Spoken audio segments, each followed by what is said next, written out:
Guys, so today I'm going to be reading 11 Before 12 by Lisa Greenwald, Part 3. So let's get started. 4. We stop at my house since it's the closer one to the pool. Be over at 6, Ari tells me, deaf. We do the signature jump in the air while trying to do high-five thing that we've been working on since the end of 1st grade. We pretty much mastered it, but the leg kick at the end could use a little work. I walk inside all ready to change out of my bathing suit, take a shower, and get ready for the sleepover. And that's when I find Ryan and Tyler on the couch, hands in a giant bowl of popcorn, arguing about a video game. I'm still in my bathing suit, barely covered up by this old Lake George souvenir towel. And I feel like I'm naked, like I'm standing in a storefront window with no clothes on. My stomach rattles. Oh God, I should have changed out of this wet bathing suit and back into my shirts in the locker room at the pool. I wrap the towel tighter around my body and run down the hall to the stairs. Tyler turns around. Despite my best efforts to look away, we made eye contact. Guess you found him, I say. Ryan turns around too now. Who are you talking to? He asks like I've gone crazy. Tyler, I glare at my brother, then look at Tyler, hoping he'll defend me. He was wondering if you were home, but now he's here, so I guess he found you. Tyler doesn't respond or even look up. He's too busy throwing popcorn in the air, trying to catch it in his mouth. Kaylin, get us some orange juice, Ryan demands, even though I'm already past the kitchen. No, get your own orange juice. I find yet another one of Ryan's dirty socks on the floor and walk back into the den so I can drop it on the couch right next to him. Maybe being forced to smell his own socks will keep him from leaving them all over the house. Probably not, but it's worth a try. I go upstairs to shower and triple check that the bathroom door is locked. I can't risk Ryan doing something terrible like stealing my towel or pouring ice cubes into the shower. I spent forever in there, cleaning off the sunscreen and chlorine and shampooing my hair twice. There's probably nothing better in this world than a shower after a day at the pool or the beach. It's like the sun is amazing on its own, and then you get to come home and feel clean and smell like peach body wash. I look at myself in the bathroom mirror and admire my bathing suit tan line. I know some people try to avoid them, but it's not me. I'm the opposite. I try hard to get them. I like to see the difference in my skin, from how it was at the beginning of the summer to how it is at the end. It's like visible proof of the passage of time, a marker of all the happy, wonderful summer days. I change into my most comfy sweatpants and hoodie and put my wet hair up in a bun. I'm packing over my night bag for Aries, appreciating this delightful, clean, sun-kissed feeling when I hear clamoring downstairs, pots and pans banging, things dropping. My mom is home. She's one of those people who gets right to work on dinner as soon as she walks through the door. If she doesn't take a break for a second. She says that if she stops, she'll never be able to start again. I walk down to the kitchen, a Brookside Road elementary school gym bag that I always use for my sleepovers over my arm. Mom, I'm not going to be home for dinner, I tell her, instantly regretting that I didn't choose to stay in a nicer way. I'm sleeping at Aries tonight. Okay, my mom forces a smile. I wish you would have told me earlier. I bought salmon and I was going to make Brussels sprouts the crispy way, your favorite. Sorry, I shrug. It's really important. Ryan barks in, ripping open a bag of chips. What's so important about sleeping at Aries? I don't look at him. It just is, okay? Mom, Kaylin has gone bonkers, Ryan tells her. Seriously, we may need to schedule an appointment with Dr. Noodleman. Dr. Noodleman is our pediatrician. He has the best name ever. I think that's why we still go to him, but he's a good doctor too. Mom, Ryan was born bonkers and it's just gotten worse, I explained. Dr. Noodle already knows he's a lost cause. My mom breathes in deeply and breathes out. Okay, everyone, let's just relax. She sits down at the kitchen table and sips her water. Ryan, are you interested in salmon? She asks him. Tyler bursts in the living room like someone's giving away free Slurpees. I'm definitely interested in salmon, he says. She nods. Great, we'll be eating at 6:30.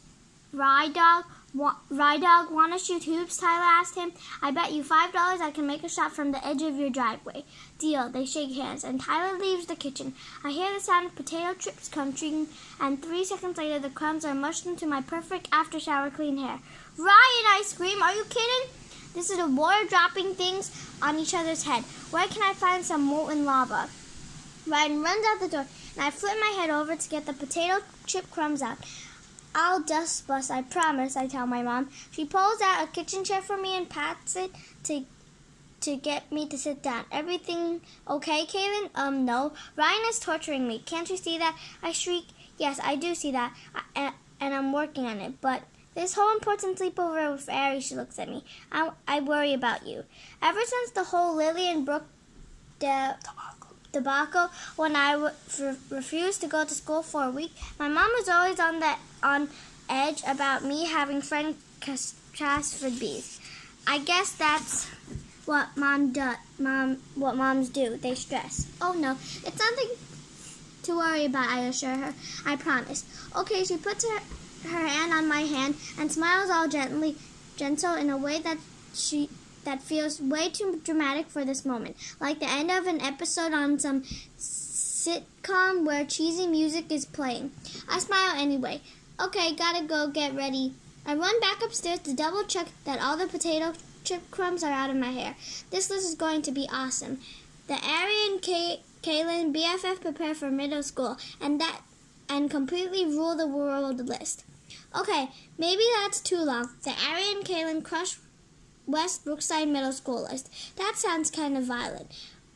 And why is Ari's name first? Maybe mine should be, or maybe it should be in alphabetical order. So I don't have the perfect name yet, but it's the perfect idea. We are going to rock this, and I can't wait to get started. 5. Hey, Mrs. Eastoff, I call her as I pass her house. She's been my next door neighbor for my whole life, but I've only been inside her house a few times. I think it's because she's always outside. She's either gardening or sunbathing or getting ready to swim or kayak. She told me once that the world can be divided into 2 groups, indoor people and outdoor people. It's clear which category she's in. Kaylin, my girl, she calls back. She's kind of old, but I think she talks like a teenager. How are you? Going to Ari's? She meets me at the end of her driveway, all dressed up in her wetsuit and her kayaking booties. Her kayak is strapped to the roof of her car. Yep, great. I'm going out for an evening paddle, she says. Come over soon. We'll make s'mores on the fire pit. Sounds great. I run around the corner to Ari's because I'm so excited to start the list. I get there at 6 on the dot and find her drawing on her front steps with sidewalk chalk, like she's deep in thought. I don't have the heart to tell her that's not a very middle school thing to do. Maybe it doesn't matter. We're not in middle school yet. Hey, she says, not sounding as excited as I expected her to be. I found this in the cabinet in the garage. She shows me the box of chalk. Remember when we used to try to cover up the whole path to my front door in chalk? I nod. She makes it seem it was something we did a really long time ago, but truthfully, we did it last summer. I remember because I was so proud of our work and so excited to show my parents when they picked me up at Ari's house. But as soon as they got there, I knew something was wrong. It was only my mom who was in the car. I could see bad news all over her face. That was the school, she told Ryan, and me and my dad had left, and they were getting divorced. It felt like someone had poked a hole in a perfect air-stuffed foil birthday balloon. Those girls at the pool were so rude, Ari says, as we're putting the chalk back in the garage. I heard them too. I tried to convince myself they were talking about someone else. We walked back inside. I know. I mean, it's freeze dance. Everyone loves freeze dance. Well, on a happier note, Mom said we can order pizza, Ari tells me as we run up the stairs to her room. Obviously, pineapple on half, anchovies on half. Ha ha! Ari forces a laugh, but seriously, mushrooms on half. Cool? Cool. Okay, I'll go tell my mom. You wait here and look through my closet and see if anything you see screams first day outfit. Okay, she asks. I nod. On it. Pizza's ordered. Ari says when she gets back to her room. So let's get to work. She hands me a lined notepad and a pen. We sit facing each other in Ari's purple beanbag chairs. Okay, we need to start with a declaration. I stand up, like I'm at podium making a speech. I declare that this list is the best list in the history of lists. Ari stands up too and puts her hand on her heart. I solemnly swear that this is the best project in the history of all best friendships ever to exist. We double high five. And so it shall be, I say, because I think I heard that in a movie once, but in all seriousness, I don't think anyone's ever thought of something like this before. Geniuses, we grab hands and squeeze. Our faces tight and our eyes squinty. Okay, I'm going first. Ari insists as we sit back down. Wait, I tap my pen against her knee. First order of biz. We need to know how many things should be on it. She shakes her head. No, we'll know when we finish it. How many things should be on it. We can't decide the number in advance, can we? We stare at each other thinking for a second. Okay, we'll come back to that, I tell her. Ari folds her hands in her lap like she's about to meditate. Here's my first thing. Ready? I nod. We need some guy friends. The group of girls at the pool who all seemed older than us. It was because they had guy friends with them too. Elementary school was for all girl birthday parties and stuff like that. When I think middle school, I think girls and guys hanging out like it's totally normal. I nod. Yeah, definitely. But that doesn't seem like such an easy thing to do. We can't just walk up to guys and be like, we need guy friends. Interested, you know? Ari laughs. That would be really funny if we did that. Maybe it would work. Guys do like confidence. I mean, that's what my cousin Sally says, but who knows if she's right. She thinks she knows everything. I shrug and lean back in the beanbag chair. My agita is bubbling up, like it was just resting under the surface and now it's going to overflow. Ari's idea to make a game plan was a good one, and lists always help me. But now I can't think of anything to add, and Ari's plan will be really hard to accomplish. I'm just going to write down make a guy friend, and we'll figure out how to do it later, Ari says, writing in her perfect handwriting. I hate my handwriting. I should probably add that to the list, handwriting makeover. And that's when it comes to me. The second thing we need to do. Here's one, I say, makeover.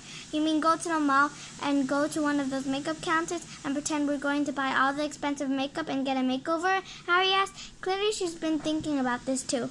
Well, no, I reply. I mean sort of, huh? Okay. So I realize that one thing I'd like to make over about myself is my handwriting. I look at Ari and see her cracking up. Don't laugh, seriously. You know how much I hate my terrible handwriting. I know, she says. It is bad. Thanks. So I want a makeover, but like a whole me makeover. Not just a new haircut or some new lip gloss or a plan to only snack on carrots. Though obviously those are good things. I'm talking complete makeover. From handwriting to jogging 3 times a week to drinking more water to volunteering in the community and really making a difference. Ari nods and starts writing stuff down. So far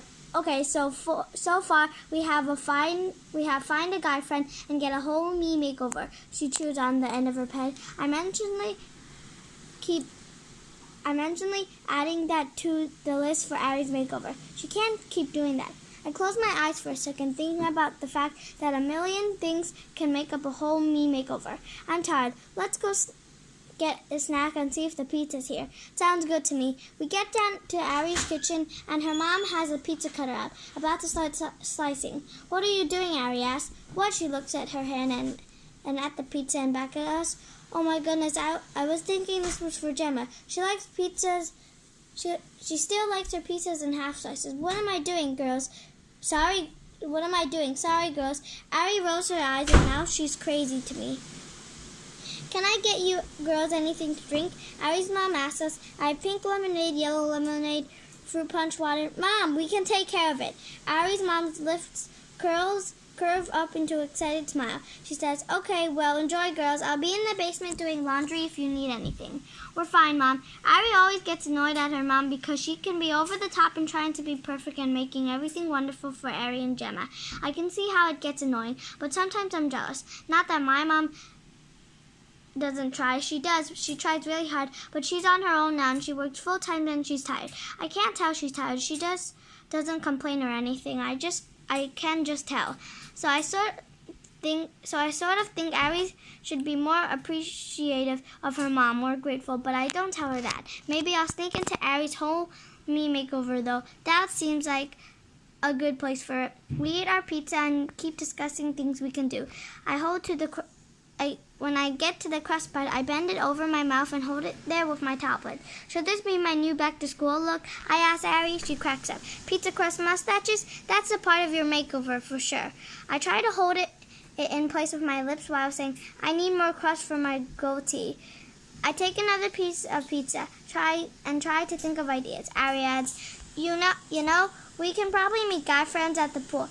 There's that group of boys who are always playing ping pong. I nod and keep chewing. Well, if they ever take a break from ping pong, I think that's all they'll do. Oh, and my new neighbor. Ari jumps up from the chair and looks out the kitchen window. What are you doing? I asked her after I swallow a bite of pizza. Spying on him, duh. She smiles all sneaky. I thought he may be outside. I sip my lemonade. Ari, what if he sees you on the first day he moves in? You're already the creepy neighbor? He won't see me, she screeches, still staring. Plus, so what? I should take initiative. Welcome him to the neighborhood. Come on, Ari. I've had Mrs. E next door my whole life, and she's great. But this is an actual kid our age, and a boy, too. We can't mess this up. Okay, she comes back to the table and finishes her slice. So maybe we can try to chat it up with him, too. Maybe he'll show up at the pool. Maybe, I shrug. I don't know how to just go and chat it up, though. You know how to talk, Ari reminds me. So you just pretend you're talking to me. It's not that easy for me to talk to other people besides you. I mean, it was awkward with that Jules girl before. Yeah, but I think it's because you were hungry, Ari nods. Here's the thing about neighbor boy. He's cute, but not like a freak out. He is so cute. So it's not like we're going to have crushes on him. You saw him for 3 seconds. How do you know he's not that cute? I laugh out loud, almost spitting my lemonade all over the pizza. I'm just saying he's a good candidate for a guy friend. She explains. You make it sound like he's running in some kind of election. Imagine if all the guys in our class last year were competing for our friendship. They'd have to make companion posters and speeches and stuff. That would be hilarious. It would be some kind of reality show. Now Ari's the one laughing out loud. I can't email my Uncle David about it. He's some big producer in LA. We spent a good few minutes discussing how funny this would be when Ari brings up another thing. Okay, on the subject of campaigns, I have another idea. I don't think we can run for president before middle school, I joke. I mean, the limited amount of time will be an issue. And also, I'm pretty sure you need to be 35 to be the president of the United States. Duh, she glares at me. Not that, but close. We need to get on TV. What? Okay, Ari, now you're the one going crazy, I say. What does getting on TV have to do with us being ready for middle school? Just think about it. We're on TV for something good, not for something terrible, like we've been hit by a bus or something. Her voice trails off, and I can practically see the thoughts spinning around in her brain. And then, like, everyone at school knows about us. We're kind of famous. Everyone wants to talk us about it and find out all the details. That would be incredible, I say. People just coming up to us and talking, and like we're